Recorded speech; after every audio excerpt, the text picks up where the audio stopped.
hoje vai me ajudar, né? Bom, Nicolas Ferreira foi quem intermediou essa conversa.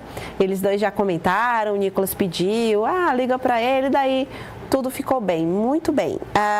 Henrique, Carlos Bolsonaro, também um dos filhos do ex-presidente, não tem muito esse perfil, né, Henrique, de ser um cara apaziguador, um cara que aceita fácil um pedido de desculpas ou que faz as pazes por pouca coisa, né? Principalmente numa discussão como essa em que ele foi xingado de forma nacional, né, em rede nacional.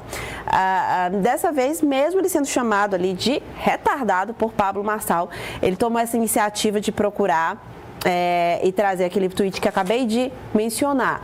Bom, o que esse perdão de Carlos Marçal representa nesse momento? Como é que você enxerga isso?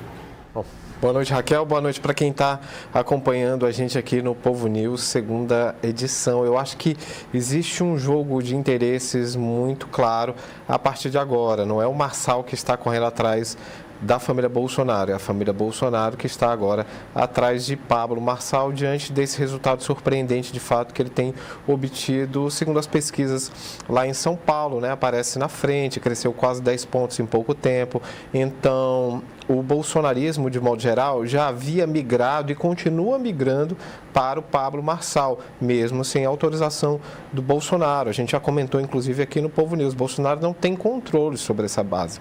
Pelo contrário, ele foi pressionado por sua própria militância, por sua própria base bolsonarista, que queria e já estava aderindo ao Marçal, a dar esse aval, esse ok. Porque do ponto de vista da legislação, o Bolsonaro sequer pode pedir votos para o Marçal, não é? O PL, que é o seu partido, indicou o vice formalmente na chapa do Ricardo Nunes. Portanto, há uma candidatura oficial do Bolsonaro lá no município de São Paulo, que é a do atual prefeito, que concorre à reeleição. E há uma candidatura do bolsonarismo, que é a do Marçal, né? Eles não vão entrar ali formalmente, não vão pedir voto porque não pode, é vedado por lei, mas não há dúvida de que essa base bolsonarista lá em São Paulo já entrou de cabeça na campanha do Pablo Marçal. O que é que acontece? A família havia destruído pontes com o Marçal, entendeu?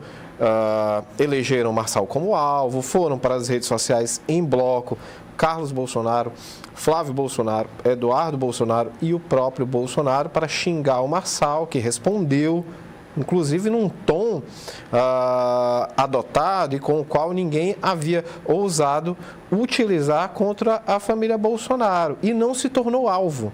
Não é? Pelo contrário, o que a gente viu agora foi um recuo desse quarteto e uma análise do cenário. Bom, ele cresceu, tem grandes chances de chegar ao segundo turno, sem o Nunes, com o Boulos eventualmente, então a gente precisa recompor essas pontes. E aí entra essa reunião do Carlos Bolsonaro com o Marçal. O Carlos não é um notável conciliador, pelo contrário, ele desfaz amizades, né? Então, se ele veio a público para manifestar que agora existe ali uma confluência de interesse, é porque, Raquel, debaixo desse angu tem muito caroço, viu?